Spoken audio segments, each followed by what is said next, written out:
Hello and welcome to. Please clarify. I'm Kalen And I'm Emily. and we're your hosts. Thank you so much for coming back. We realize it has been a minute. It has been a couple of months since our last Yes, upload.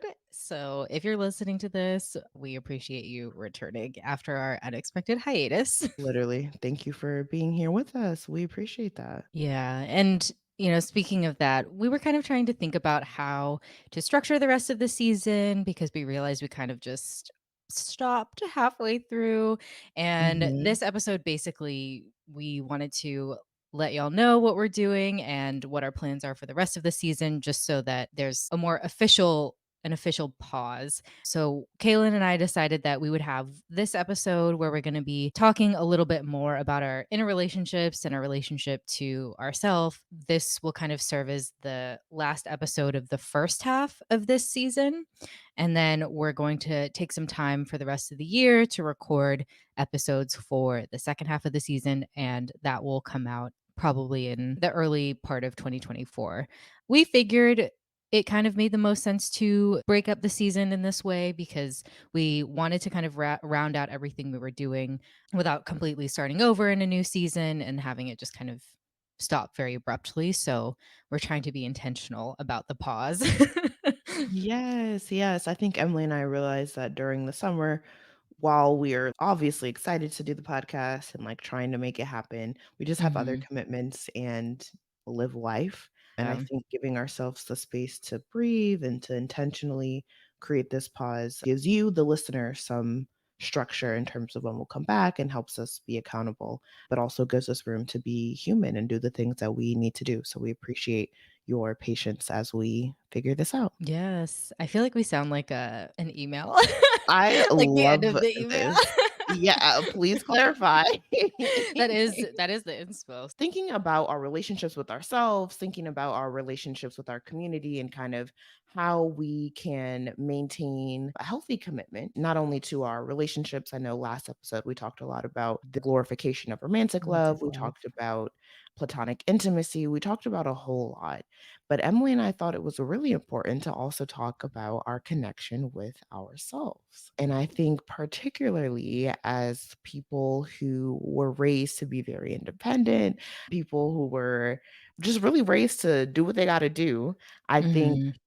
we have a relationship with ourselves that is very central to the way that we are able to show up in our relationships with other folks. Yes, 100%. And I think as we were discussing in that episode, even though it was recorded a while ago, I feel like I do remember we started to talk about this. And I think we realized midway through that maybe that would be a good standalone episode to talk about because I do Mm, think there's a lot that kind of goes into this and the narrative around like you have to love yourself before you can love other people, which I think we can problematize and complicate a little bit because I think I definitely used to have that opinion, but my viewpoint on this has actually changed over the course of my life and as I've kind of gotten older. So we just wanted to really have a full episode space dedicated to exploring this topic a little bit more. So I guess Kaylin, I'm curious, what does it mean to be independent and have security in yourself?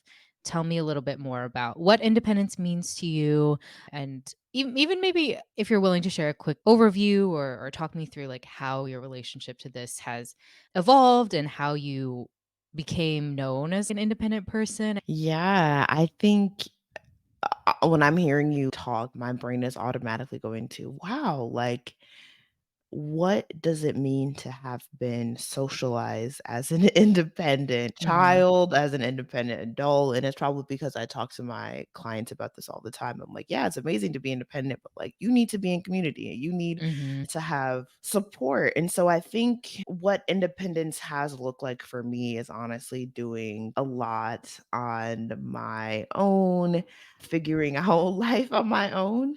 And I know this is not perhaps where we were going when we like first like sat down and thought about this topic. But independence has really just been like taking charge, moving forward with life in a way where I am mainly dependent on myself. And why does this just feel like like that's wild to me. Like I mhm. don't like when you think about that, there is no way that we should all be operating so independently. Let No, me it's pause. Is this no, this no. make sense? Yeah. No, no, no. I think it does because when I think about I don't know, I'm not necessarily like an anthropologist or anything, but I do, when I Mhm. think about how communities probably used to function and used to live, it was way more communal and, way you were way more connected to other people.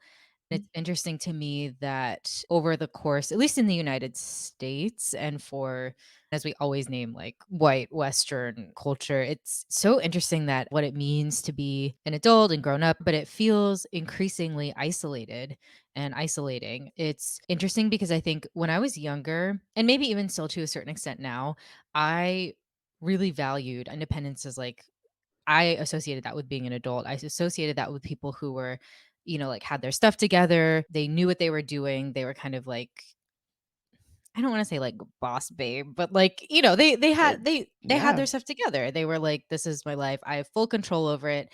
And so, to me, that's what I always aspired to, like, that's what I wanted.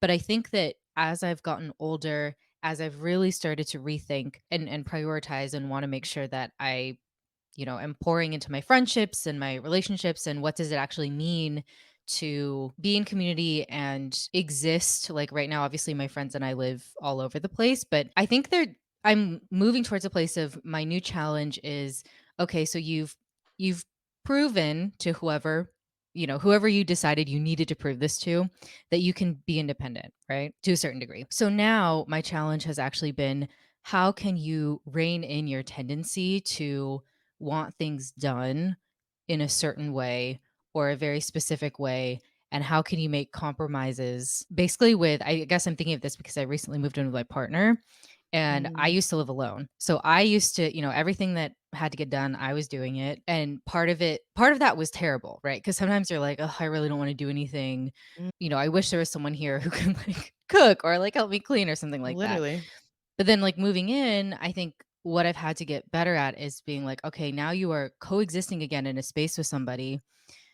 You don't have to do everything alone. However, you do need to have a little bit more flexibility in everything needs to get done the way that you wanted it to get done and in the timing that you want it to get that you needed to get done or, like, that you've decided it needs to get done in."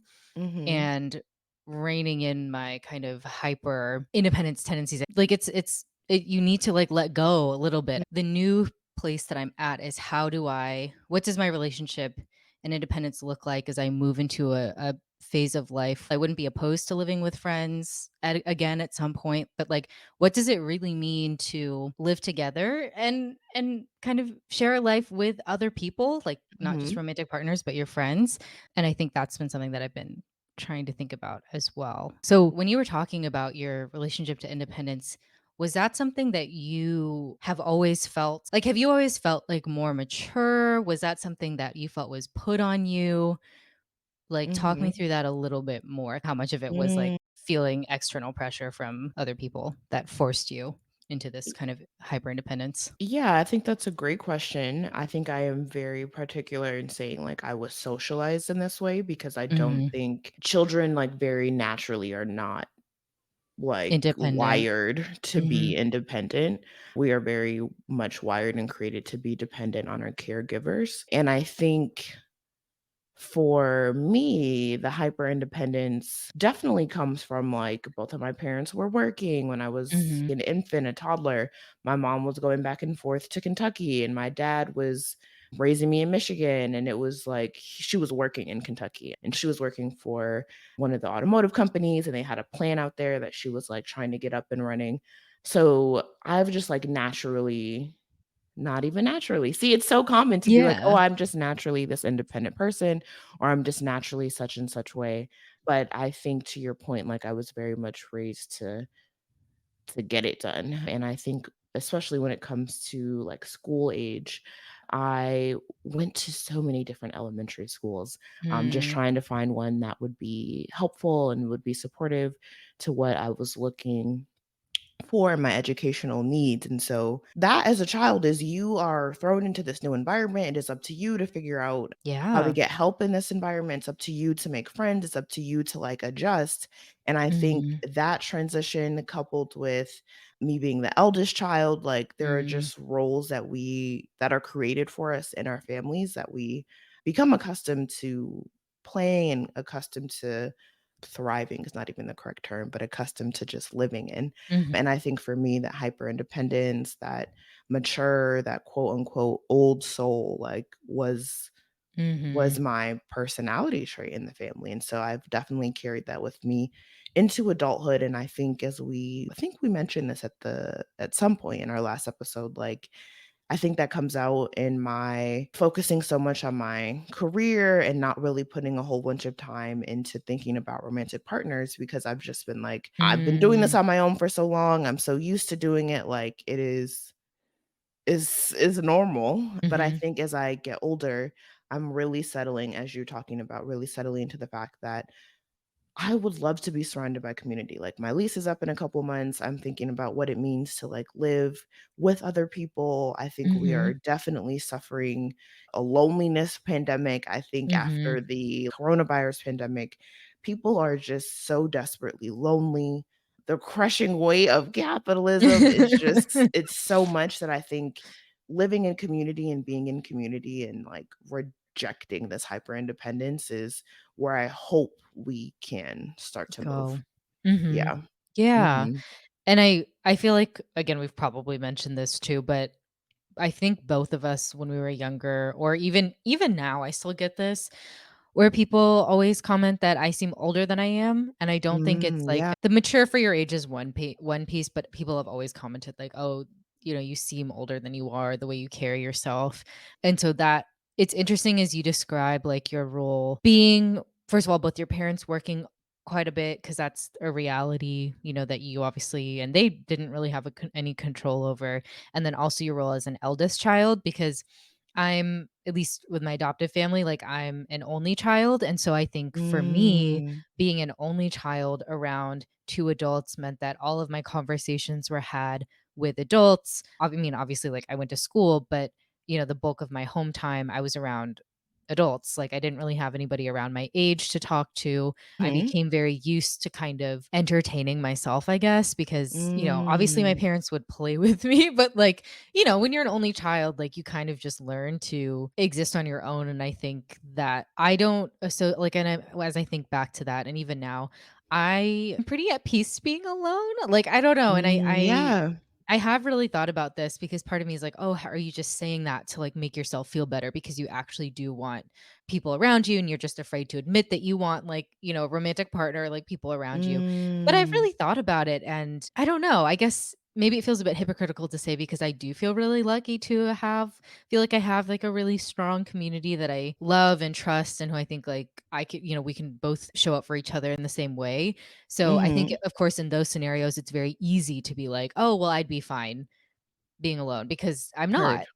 And Mhm. so I also recognize that, like, me saying that maybe doesn't mean quite as much as if I truly felt like I was alone, like that maybe there's Mm. maybe a small discrepancy there. But it's interesting how even though we had different maybe like family dynamics in terms of siblings or just makeup, we Yeah. still had a similar end result of just feeling like hyper independent and doing things. Literally. Um, yeah, Yeah. doing things by yourself. I don't I feel know. like that's what drew us together I know. at the Because job we were at. Like everyone else was a little just kinda lost in the world, which I get. It was after Mhm. college. We were also lost, but in different ways. But I Yeah. think we respond to, like, life challenges in a very much like, "Okay, I gotta get through this, so, like, I gotta Mhm. push forward. I cannot wallow in this Mm. me" and that sounds so sad, but, like, we can't wallow in this, help me, like, whatever, or we haven't been used to, Yeah. like, wallowing in that, and not even wallowing, like, some people I get it, judgment. Yes. No, I No know, judgment, but but but yeah. it's yeah, and it's also one of those things where as we've talked about, I mean, offline probably more than on the podcast. When I think about parenting too, I think honestly a lot of it is like I feel like I am parenting myself sometimes like to a certain extent and so like a Yeah. lot of the like time and energy I just see how much it takes for me to tell myself to do certain things or to kind of like care for myself in certain ways. I love my parents. I think they were good parents, but Mhm. that's also a feature I've found, especially as I've moved out and kind of continued in the world, that the kind of self-parenting that happens too along along the way. For Um, sure. That definitely yeah. makes a lot of sense. As you speak about kind of like children and even just partnerships, I'm wondering how your hyper independence has shown up perhaps in romantic relationships. Yeah, that's a good question, and I think the main answer I would have is that I wasn't in romantic relationships for a really long time, and I know we talked Yeah. about this in our glorification of romantic love. I have been in, like, 2 romantic relationships, what I would consider romantic relationships. One was, like, freshman year of high school, which at this point, it still counts, but it was, that was a very Mhm. different time. And then this one. So, I think for me, the main way it manifested was I just didn't really date, and I think it was because I just had no interest, and I do think maybe it did Mhm. contribute to this kind of idea of, like, well, I'm fine by myself. And so Mm. unless I really like somebody, I'm not going to introduce another person into my life who has that much closeness or proximity to me and, like, honestly, the ability to impact my peace almost. I think Mhm. now one of the biggest things is that I really value my alone time. I really value feeling as though I'm still my own person in any romantic relationship, and honestly, any relationship in Mm. general. Feeling as Mhm. though I have the freedom to still be myself, to do the things that I wanna do, that has that has been a kind of a really key part of my romantic relationship, but I also think with that a little bit of compromise too, because I really did have to learn, and I think I'm still learning this, like, yes, I'm an independent person, and yes, that might also be why in part, like, why my partner really was attracted to me in the first place. Like, he liked that I was independent and kind of had my own Mhm. stuff I wanted to do and didn't wanna hang out, like, 24/7. But I also think, it's been important for me to realize, like, okay, you are choosing to spend your time and kind of spend your life or share your life with this person, so that does require you to think a little bit differently. It doesn't mean you can't do what you want, but it does mean you need to think about another person a little bit more, Yeah. Yeah. before you make decisions. And so I think that I'm definitely still learning how to do this in a good Mm. way. I think that is definitely something I need to work on a little bit. I think trying to figure out where we exist separately and where we exist together and how that can kind of be a little bit more seamless. So that's been Okay. kind of my experience with being kind of independent in a romantic relationship, but I think at the end of Mhm. the day, I really appreciate that. I never feel like he has wanted me to change. Like, he does sometimes, like, "Oh, I wish I could be included in your plans a little bit more," but he's never like, "I don't want you to do that." Mhm. Every idea I've had, he's very supportive. He's like, "Yay." Mm. Because I'm like, Yes. "PhD programs." He's like, "Okay." And then back when I was like, "Oh, law school before 30." He's like, "Okay." Like, he's just like I'm screaming. podcast. Okay. I'm like, Mhm. so I Mhm. really like that I feel like I can still kind of hold on to that and feel like I'm still my own person. So, but what about for Yeah. you? Like, hyper independence in romantic relationships or just friendships or Yeah. anything? Yeah. So I think I was definitely, again, intentionally or not intentionally, brought up with the idea that even if you are in a partnership, like you still need to have your own things to Mhm. support you. Like you still need to be prepared for like a different outcome or prepared to live on Mhm. your own or just prepared to Yeah. prepared. So I think I have definitely entered into romantic relationships with a little bit of one foot out the door is not the correct terminology. It's No, not but like I'm, I like, waiting, waiting but I for it think for the other shoe to right, drop. Yeah, right. yeah. I think it's definitely yeah, to your point, it's waiting for the other shoe to drop. It's not I'm in the partnership, but I'm also, Yeah. like, I'm just a little anxious. When is it gonna happen? And Mhm. so I think I'm starting to, like, recognize that and starting to realize, like, how that shows up in my relationships.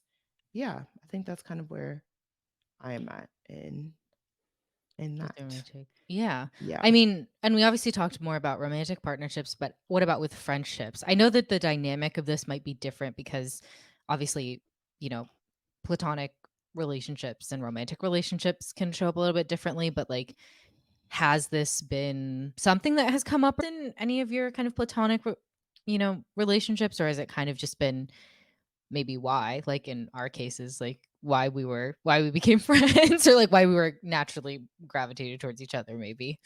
Yeah, I do think to your point, a lot of the friends I have are also like very hyper independent, are used to having their own things, are used to kind of navigating life on their own. And I think, again, that has been super helpful in terms of we often align on like plans and things like that. But I think, especially in the last year or so, honestly, post pandemic, I think it has been hard to connect with folks Mm, because we are so hyper independent. Like, we know mhm, our friendship will be there. We know that we're, like, navigating our own life and things like that, but I think it's hard when obviously, when you're adult, you have a job, you have other time commitments, but I think that in this phase of my life, I'm looking for an intentionality in friendships that mm, I okay, don't think matches that doesn't align with, I think, the structures of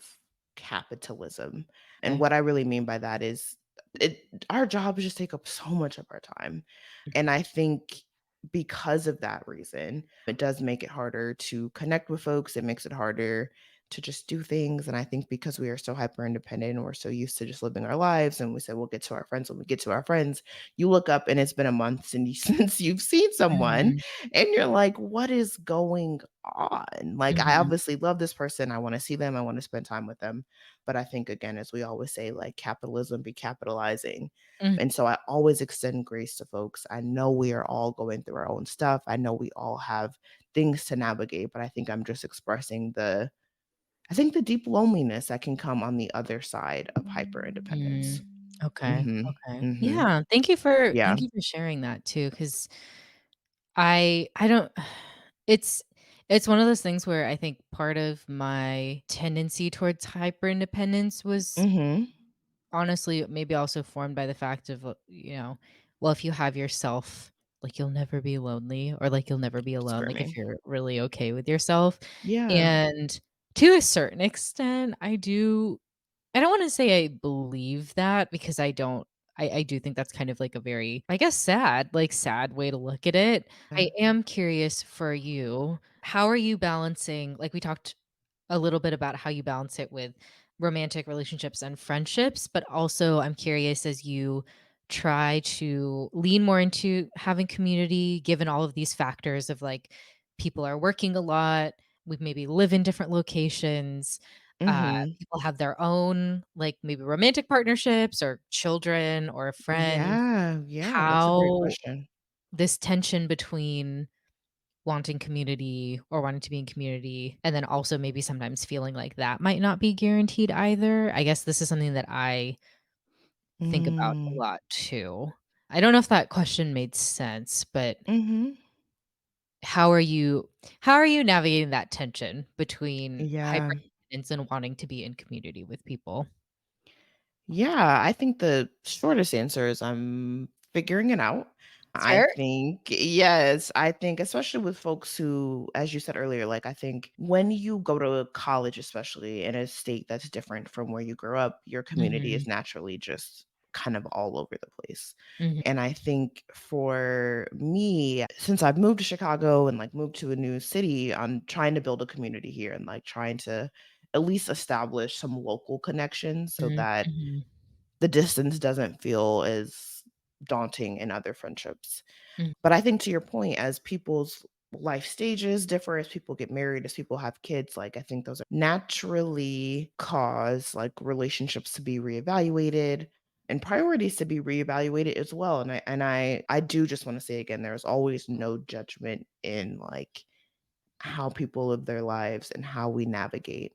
But I think to your point, it has been a tension that I haven't been that great at figuring out yet. mhm, Um, but I am definitely hopeful that some answers come together soon. Yeah. And Hmm. remaining in that hopefulness and remaining in practices, small steps that help you get to where you're trying to be has been at Mhm. least key to me. Like, even if I can't see you every week, what does it look like seeing you every other week or once a Mhm. month? Just trying to Mhm. be more intentional about that. Yeah, Mhm. What yeah. about for you? Uh, that's hard. I don't feel like there's a good blueprint for this, at least within like the context of the United States. I don't feel like there's a I blueprint for agree. this because Mhm. again, before it felt like it was okay, everybody, you go to school, you graduate, like graduate high school, you get married, you have kids, and then like you're in the suburbs or something, and then that's just like your community somehow, which is interesting to me that people Mhm. just assumed that because you did these steps you would have a community, which I don't think is necessarily true. Mm. And now you still have people who are doing that, right? That you still have people who are having kids, but you also have a lot of people who maybe aren't getting married, or they're partnered, but they're not getting married, or they're just not partnered at all. And they're just, Mhm. maybe they're living with friends, maybe they don't have kids.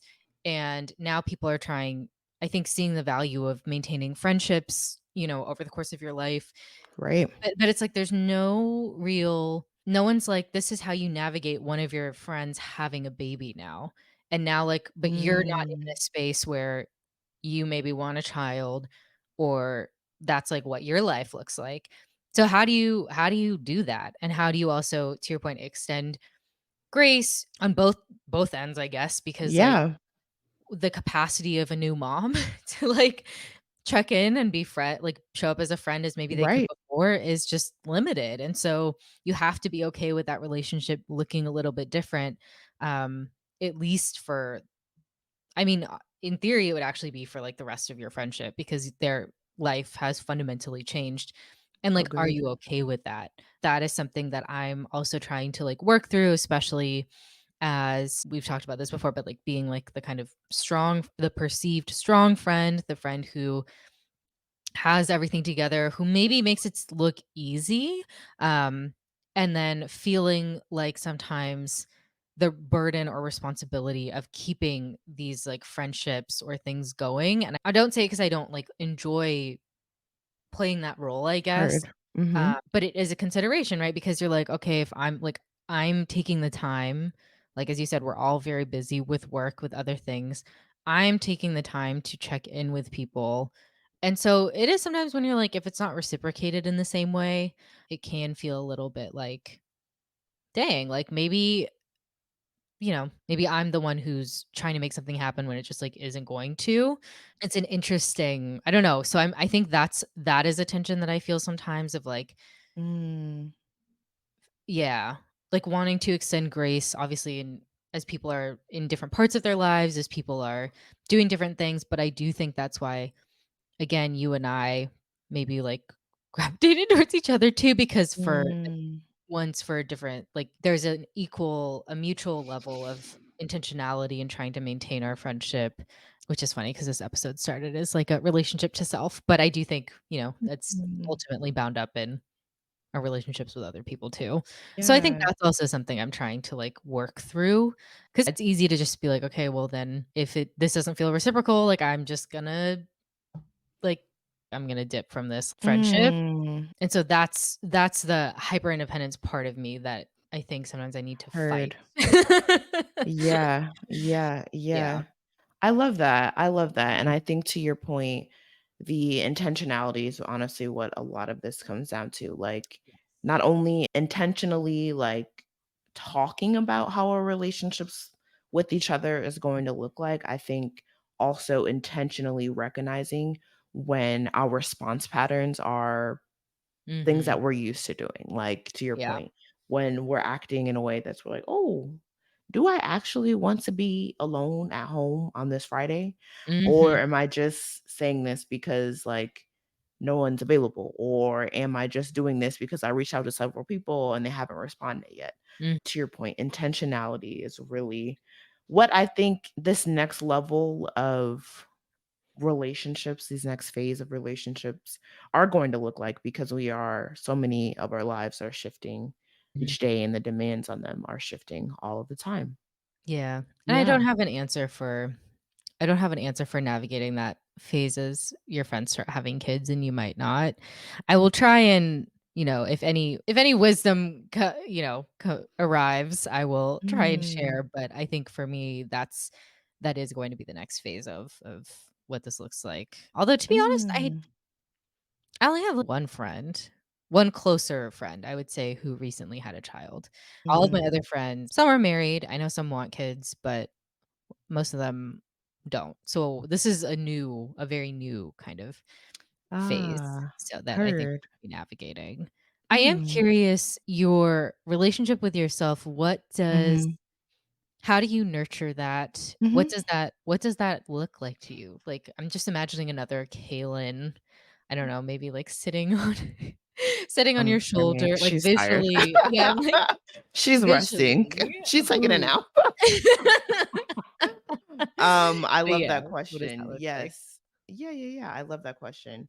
I think for me, I because more recently my job has shifted where I'm like talking to people all the time, at least like 6, 7 hours a day. My relationship with myself is very quiet. It's Mm, very like intentional. It's mhm, especially this last week or so. It's okay.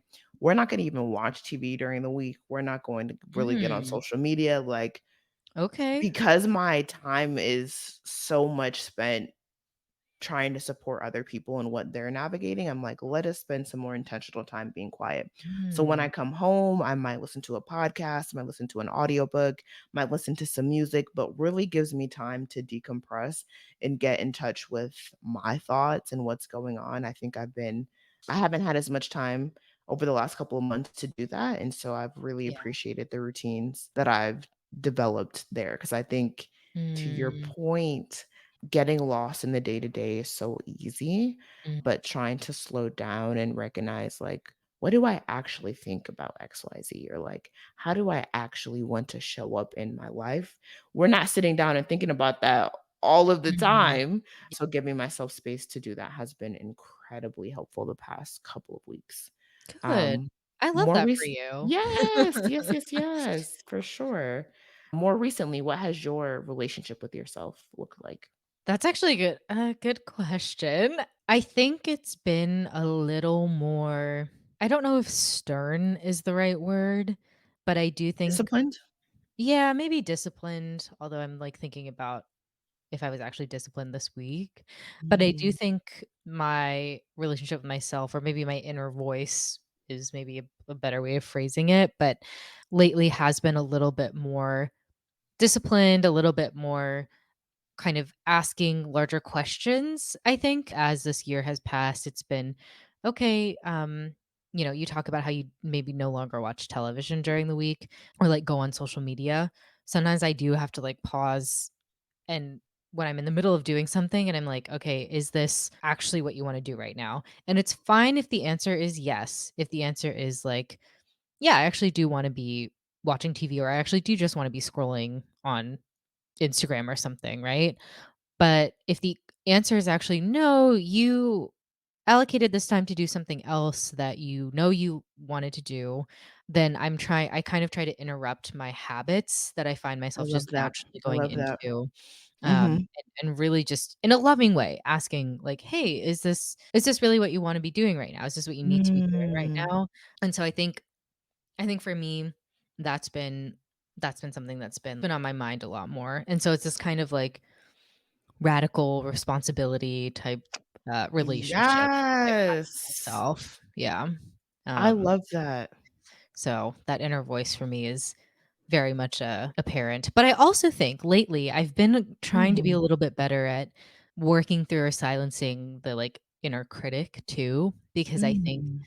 before I was pretty critical of myself, and I think sometimes I can still fall into this hole, but I've also been trying to be more loving. So it's like it's kind of this like discipline side, but also a more patient and loving voice that I'm having, Mhm. or a dialogue that I'm having with myself. Heard. Yeah, that's kind of been what it looks like lately. I love that. And honestly, I really like what you're saying about like radical responsibility and like showing up for yourself.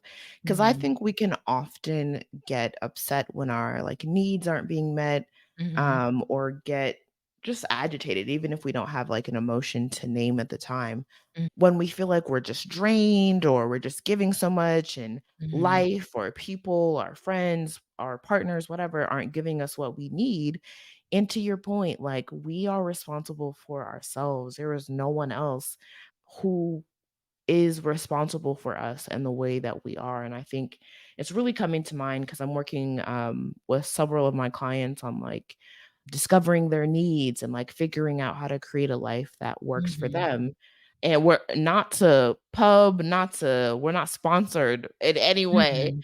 but one of the books that I'm currently reading, it is by Mara Glatzel, who is a MSW, who is a coach who really tries to get needy people to understand their needs. She wrote this book called Needy: How Ooh, to okay. Advocate for Your Needs and Claim Your Sovereignty. Y'all, Mm.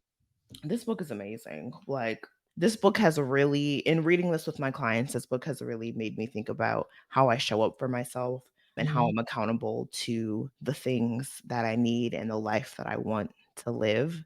So Mhm. if you are at all looking for a book that can kind of ground you in your relationship with yourself, if you need that to be tended, you need that to be fixed, I would highly recommend that book. Yes, okay. Yeah. I love that.